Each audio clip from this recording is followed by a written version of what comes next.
오늘 정말 대책 없는 정부 문제를 좀 짚어보려고 하는데 의사 파업이 지금 언제 끝날지 알 수가 없고 이제는 동네 의사들까지도 휴진하는 데가 많이 나오지 않습니까?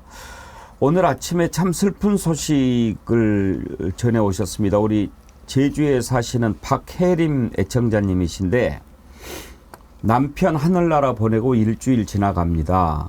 의료 파업으로 응급실에서 4시간 기다리다가 그렇게 갔습니다. 딸아이 간 이식 받기로 되어 있었는데 갑자기 폐혈증으로 제주대 응급실 갔는데 그렇게 허무하게 갔어요. 너무 젊은 나이 45인데 너무 허무해요. 화가 나서 미칠 지경입니다. 아침에 박혜림님께서 그래도 힘을 내서 오늘 정치1번지 함께 해주셨는데 정말 다시 한번 위로의 말씀을 드리고요. 오늘 많은 애청자님들께서 박혜림님 힘내시라고 이렇게 글을 보내주셨는데 우리 사랑 넘치는 그런 정어리 식구의 위로의 말씀 제가 진심으로 또 감사드립니다. 어루만져 주시고 힘내시도록 좀 손잡아 주시기를 바랍니다. 김유정 의원님. 네.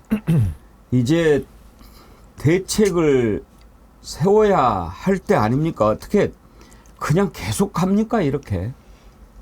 그러니까 어제도 얘기했지만 건설노조 때려잡듯이 지금 의사들도 그렇게 하겠다는 얘기를 대통령, 총리, 복지부 장관 다 얘기하고 있고 경찰에서도 리베이트 1000명이야 이렇게 얘기를 하고 있는데 법적으로 뭐 문제가 있다면 그렇게 대처하면 되겠죠. 정부 차원에서. 그러나 국민들, 환자들 생명을 담보로 이렇게 언제까지 끌어갈 것인가에 대해서 답이 없는 정권이잖아요.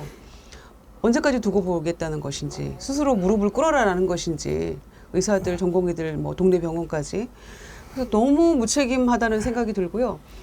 국민의힘에서는 지금 국회 보이콧 해가면서 여러 가지 특위들, 짝퉁 특위들 상임위에 준하는 것들을 만들어서 일하겠다고 만들었잖아요. 거기에 이제 의료개혁특위위원장이 인요한 의원인데 뭘 하고 있는지 모르겠어요. 원래 뭐 하는지 잘 모르는 사람이에요. 그러니까 지금 아무것도 않고 손 놓고 있으면서 방금 말씀하신 우리 정어리 의원처럼 피해는 고스란히 국민들이 보고 있는데 아무 대책이 없어요.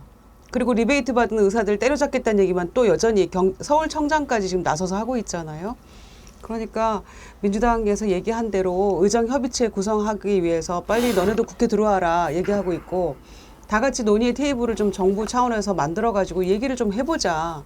의사협회가 요구하는 것에 대해서 조금 경청하면서 정부 얘기를 하면서 이렇게 좀 뭔가 풀어가야 되잖아요.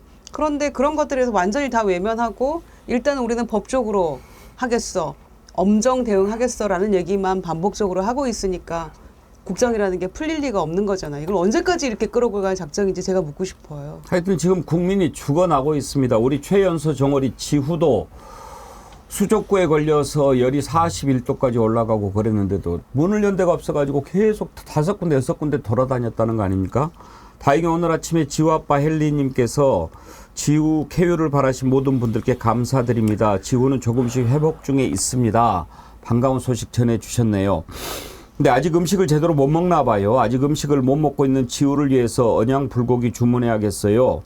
식욕 좋은 지후 완쾌 후 불고기 잘 먹을 겁니다. 그러셨는데 주문하지 마세요. 제가 선물 하나 해드릴 테니까 그거 우리 지우가 좀 입맛 나도록 맛있게 해주시고 그 위에다가 이렇게 치즈 한 장 올려서 그렇게 해주세요. 지우 아빠 헬리님 제가 언양 불고기 하나 보내드릴 테니까 우리 지우가 힘이 나야. 그런데 지금 대책이라고 하는 것은 오로지 때려잡는 것밖에 없어요. 어제도 윤석열 대통령 국무회의에서 불법행위 엄정 대처하겠다. 지금 그렇게 안 하겠다라고 하는데 제가 보기에는 이면택 대한의사협회장도 이거 만만치 않은 분이더라고요. 그렇게만 하면 해답이 나옵니까? 이거 수사하는 겁니까? 누가 피해봅니까? 윤석열 대통령 어제 국무회의 발언 한번 들어보시죠. 의대 증원 절차가 최종 마무리되었습니다. 그런데도 어제 일부 의대 교수들의 집단 휴진이 있었고 오늘은 의사협회의 불법적인 진료 거부가 진행되고 있습니다. 매우 안타깝고 유감스럽게 생각합니다. 환자 단체를 포함한 많은 국민들 그리고 사회 각계각층에서 의료계의 집단행동 중지를 호소하고 있습니다. 정부는 국민의 생명과 건강을 지킬 책무가 있는 만큼 환자를 저버린 불법 행위에 대해서는 엄정 대처할 수밖에 없습니다. 엄정 대체해서 어떻게 하겠다는 겁니까? 지금 의사협회 해산도 할 수 있다 이런 얘기를 합니다. 그게 대책이 될까요? 보건의료정책실장 발언 한번 들어보시죠. 대한의사협회는 국민건강 증진과 보건 향상 등 사회적 책무를 부여받은 법정단체이며 집단진료 거부는 협회 설립 목적과 취지에도 위배되는 행위입니다. 오늘 예정된 의사협회의 집단진료 거부 행위에 대해서도 엄정하게 대응해 나가겠습니다. 지난 14일 정부는 의사협회 집행부를 대상으로 집단행동 및 교사금지 명령서를 송부하였습니다. 어제는 불법 진료 거부를 독려하는 의사협회를 공정거래법 위반으로 공정위에 신고하였습니다. 임원의 변경을 할 수도 있고 또 극단적인 경우에는 법인의 해산까지도 가능합니다. 아니 김정국 원장님 굴복하라는 게 아니죠. 뭐 방법을 내놓으라고 하는 거잖아요. 근데 지금 너네들 계속 그러면 집어넣을 거야. 의사협회도 해산해버릴 거야. 이게 방법입니까? 방법이 될 수가 없죠. 말씀하신 것처럼 누가 이기나 보자 이 싸움을 하고 있는 것 같아요. 근데 그 과정에서 말씀하신 것처럼 지금 환자들의 생명, 가족들의 슬픔 이런 것들이 계속되고 있는 상황이지 않습니까? 근데 대통령은 계속 환자 생각하는 게 아니라 의대 정원, 자기가 얘기했던 그것을 달성하는가 안 하는가 가장 중요한 거고 의사들 자기가 지금까지 누려왔던 기득권을 계속 지키냐 마냐 이 두 가지밖에 없는 거예요. 뇌과학자들이 연구를 했는데요. 권력을 가진 사람들이나 돈이 많은 사람들은 돈이 많아지면 많아질수록 권력이 많아지면 많아질수록 공감 능력이 줄어든대요. 제가 볼 땐 지금은 환자는 안중에 없는 상황인 거죠. 그리고 이거 맨 처음에 어떻게 시작했습니까? 많은 사람들이 선거용으로 시작한 거 아니야? 이런 얘기했던 거 아닙니까? 의대 정원 문제 갑자기 왜 이 시점에서 선거를 앞두고 이 문제가 제기되면 논란이 될 수밖에 없는 사안인데 대통령이 나서서 다른 것도 다 빼고 그냥 숫자 2,000명만 얘기했는지에 대해서 논란이 많았던 것. 그렇다면 선거용으로 시작된 의대 정원 문제가 이제 환자들의 생명을 잡아먹는 상황이 됐으면 양측이 한 발이라도 양보해서 어떤 분들이 타협점을 찾을 생각을 해야 되는데 좋다. 한번 부닥쳐보자. 네가 죽든 내가 죽든 싸워보자라는 식의 싸움들을 하고 있다는 생각이 들어서 제발 좀 야당이 하는 얘기 좀 들었으면 좋겠어요. 좀 모여서 얘기라도 하고 일단 환자라도 살려놓고 협의를 해야 되는 거 아니겠습니까? 제가 볼 때는 이 싸움 27일 시작되고 나서 더 가봐야지 정리가 되지 27일날 이제 무기한 휴업을 한다는 거 추진을 한다는 거 아니겠습니까? 아마 의사들은 그럴 거예요. 본 때 보여줄게 27일부터 우리가 진료 안 하면 어떤 일이 벌어지는지 한번 지켜봐 라고 얘기할 거고 말씀하신 것처럼 너네들 한번 해봐. 너네들 감옥 한번 들어가 봐야지 알겠지? 이게 아픈 환자들 생명이 왔다 갔다 하는 환자들 앞에 두고 대통령이란 자와 의협회장이란 자가 할 말이고 행동입니까? 비상식적인 사회, 비상식적인 통치가 계속되고 있으니까 희생당하는 자, 피해보는 자들은 그냥 국민인 거죠. 힘없는 국민들. 최영주님은 또 이런 글을 주셨어요. 정부와 의사들의 대립으로 국민이 어렵고 힘든데 악소리도 못하고 희생당하는 간호사들이 있다는 것도 알아주십시오. 그렇습니다. 국립대 병원 다니는 제 딸은 병원이 적자라는 이유로 무급 휴가를 3개월 이상 쓰라고 강요가 들어오고 힘들면 그 기간에 알바를 해도 괜찮다고 합니다. 정부와 의사들은 자기들의 이기심으로 환자 가족뿐 아니라 모든 국민이 힘들다는 걸 좀 알아주세요. 그랬는데 근데 신은기 변호사님 저는 정말 걱정되는 게 지금 의사들 휴진하는 것에 대해서 막 언론들이 비판합니다. 의사들 휴진하는 거 안 되죠. 생명을 구해야죠. 그런데 지금 그런 문제가 있는데 뭐 노력하는 모습이라도 좀 보인다든지 뭐가 좀 있어야 되는 거 아닙니까? 근데 저는 이게 이제 정치 실종을 넘어서 정치 사망 상황을 우리가 살고 있다라는 말을 많이들 아마 들으셨을 텐데요. 지금 정치 사망의 그 결과를 온 국민이 지금 지켜보고 피해를 보고 있는 전형적인 사례다라고 저는 생각을 합니다. 사실 이 의대 정원 갈등이 시작된 걸 우리가 좀 기억을 더듬어 보면 지난 2월 달인데요. 그때 이제 윤석열 대통령이 멀쩡하게 잘 돌아가던 의료 시장 자체를 붕괴시키기 위해서 아무런 과학적 근거 없이 내지는 깡통 실사를 근거로 해서 무분별한 의사 증원 2,000명이라고 하는 그것도 이제 1년마다 2,000명이기 때문에 이제 10,000명을 늘리겠다라는 안을 내놓은 건데 당연히 의사들이 받을 수가 없었을 뿐만 아니라 더 본질적으로는 전공의들이 이런 방식으로는 내외산소라고 하는 필수 의료나 지방의료 소멸을 해결할 수 있는 대안이 아니다. 이러면서 의료계를 떠나버린 거거든요. 그러다 보니까 갑자기 그 의협에서 이면택이라고 하는 초강경파가 득세를 하면서 지금은 내용은 다 온데간데 없고 그냥 검사와 의사의 싸움으로 이게 지금 변질이 돼버렸거든요. 그러면서 모든 피해는 국민들이 다 보고 있는 건데 저는 오늘 아침에 그 박단이라는 전공의 협의회장의 페이스북 글을 제가 읽으면서 예. 가장 나이는 젊고 연차는 짧지만은 가장 어른스럽다라는 생각이 제가 들더라고요. 그래서 저는 지금도 전공의들의 목소리를 배제시킨 채 윤석열 정권의 저 막무가내 무대뽀식의 행정과 또 의협회장이라는 자가 어떤 정당이나 지지선언이나 하고 돌아다니면서 저렇게 본인 정치에 매몰이 돼가지고 의사들 내지는 그 모든 국민들의 생명을 볼모로 잡아서 저렇게 무책임한 행동을 하는 거에 대해서 적대적 공생관계 아닌가라는 생각이 좀 들었습니다. 아, 정말 답답합니다. 정철호님이 이런 글을 주셨어요. 국민의 생명과 안전을 지키는 일, 그게 국가의 존재 이유입니다. 위기 상황에서 정부가 국민을 어떻게 보호하느냐에 그 정부의 존재 이유가 있는 것인데 문재인 정부는 정부의 존재 이유를 증명하지 못한 것 같습니다. 정말 같지 않습니다.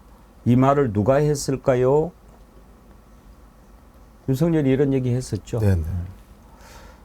지금 존재 이유가 있습니까? 왜 존재합니까?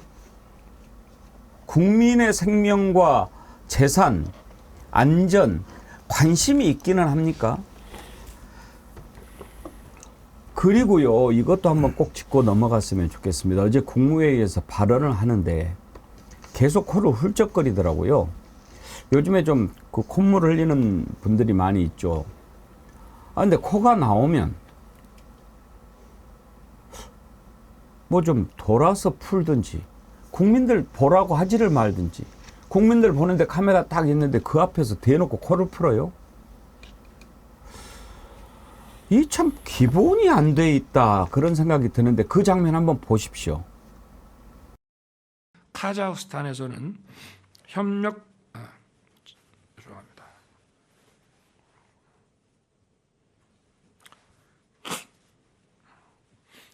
전력산업 협력에 관한 정부 간 MOU를 체결했습니다. 김유정 의원. 아니, 검사들은 똥치라고 검사 출신 대통령은 그냥 저렇게 코 풀어대고 여사는 가래뱉고 아 정말 뭐 우리 어떻게 이렇게 세상이 이런 적은 없었지 않습니까? 아니, 왜요? 지금 그냥 방구도 끼죠 그냥 나와서. 아니 저희 뭐 하는 겁니까 진짜. 아우. 아니 우리가 보통 매너라고 하는데요. 좀 그런 공적인 영역, 사적인 영역 당연히 분별해야 되는 거. 그건 일반 시민도 마찬가지. 그냥 시민의 덕목인데 대통령이라는 자가 어떻게 참 공개 국무회의를 집전을 하면서 국무회의장에서 본인 말하는데 저렇게 코를 풀어댄다?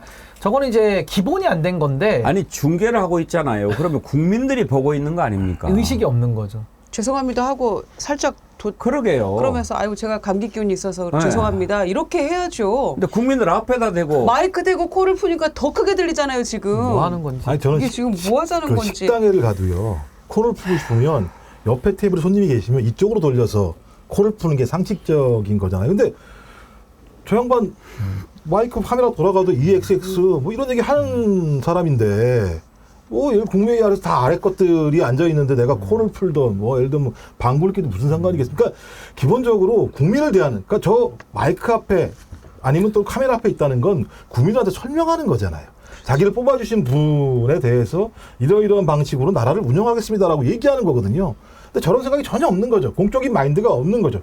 내 아래에 있는 사람들이니까 내 마음대로 그냥 코 풀고 싶으면 코 풀고 부인 같은 경우 뵙고 싶으면 가래 뵙고 뭐 이런 식의 그러니까 아나무인이죠. 사람에 대한 존중이 없는 거죠. 그러니까 저는 2년 동안 통치 행태가 사람을 대상으로 통치하는 것 같지가 않다. 그러니까 이런 생각이 듭니다. 윤석열 대통령한테 우리가 많은 걸 바라는 건 아니잖아요. 기본 사람으로서의 자세, 도리, 기본 이것만 해도 이제 우리가 좀 안심을 할 정도로 많이 지금 신뢰를 깎아먹은 상황인데 코를 저렇게 푸는 것도 문제지만은 그때 그 훈련병 12사단 훈련병 그 연결식 할 때 안타깝게 희생된 사안 아닙니까? 그때도 어퍼컷하면서 술 먹고 자기가 욕을 대신 먹겠다라는 이런 발상이 어디서 나오는 건가? 오늘 저 코 푸는 모습을 보니까는 그냥 기본 자체가 좀 틀렸다, 글러먹었다. 약간 이런 생각이 오늘 좀 확실히 드네요. 기본이 안 돼 있어요. 지난번에 기차에 발 올린 거 보십시오. 그것도 구두 신고. 그 참고로 그건 이제 용인시장이 되신 분이 자기 자랑하다가 그게 이제 또 세상에 발각이 났어요. 자기 정치하다가. MJ51번님, 저번에는 트림도 하더니. 부산이 대희님, 술 마신 뒷날은 코가 맹맹해집니다. 코 푸는 것도 쌍으로. 퀴나트님, 가을에 뱉는 천하, 코 푸는 본인이나. 이영대님, 아유, 토 나온다. 정사마님, 부창부수. 아니 저는 불안한 게 윤석열 대통령이 늘 뜬금없이 자유론을 얘기하잖아요. 자유도 모르면서 자유에 아마 지읒도 모른다고 저는 보는데 자유 떠들고 매번 할 말 없을 때마다 자유로 때우고 이렇게 살아왔는데 오늘도 저 코 푸는 모습 보니까 저것도 자기가 코 풀 자유 있다라고 생각하는 거 아닌가라는 우려가 듭니다. 그 자유가 아니거든요. 도대체 공동체라든지 사람이 어우러져서 살고 기본이라든지 예의라든지 이런 것들을 어디다가 갖다 놓고 오셨길래 어디 저 외국 나갔다 오면서 비행기 위에 하늘 위에다가 두고 오셨나. 참 이렇게 하시면 안 되는 건데 그 안 되는 거를 국민들이 지적을 해야 되니까 너무 참 당혹스럽고 당연한 걸 아니라고 해야 되니까 난감합니다 정말로. 정말 아무 일도 안 하고 자유 됐으면 좋겠어요. 잠이나 잤으면 좋겠어요, 진짜. 아니, 아니, 오죽하면은 꼴 보기 싫으니까 대통령 뭐 관련된 발언하려면 우리 애청자님들이 얼굴 좀 안 보이게 해달라고 그래가지고 우리 PD가 이렇게 올려버리지 않습니까? 그러니까 기본적인 진짜 이 배려와 공감의 마인드가 있다면 그 마이크 살짝 끌 수도 있어요. 잠깐. 그리고 아니면 옆으로 좀 하고 코를 질질 흘릴 수는 없잖아요. 대통령이. 그러니까 잠깐 옆으로 하고 조금 양해를 구하고 그런 앞뒤에 어떤 죄송하다는 멘트를 넣어가면서 마이크 끄고 해도 충분히 할 수 있는 일인데 아무 생각이 없는 거라는 그렇게밖에 판단이 안 되네요. 이틀 연속으로 죄송하게 됐습니다. 그랜드님이 어제는 똥 때문에 식사 못했는데 오늘은 코 때문에 식사 못하겠네. 아, 진짜. 점심시간 때문에 아이, 하필이면. 아이고. 네. 정말 기본이 안 돼 있는 사람입니다. 그러니까 그 옛날 어른들 말씀 정말 다 맞다고 보는 게 하나를 보면 열을 안다 그러고 집에서 새는 바가지는 나가서도 샌다 그러잖아요. 그러니까 옛 어른의 그 지혜의 말씀들이 자꾸 떠오릅니다.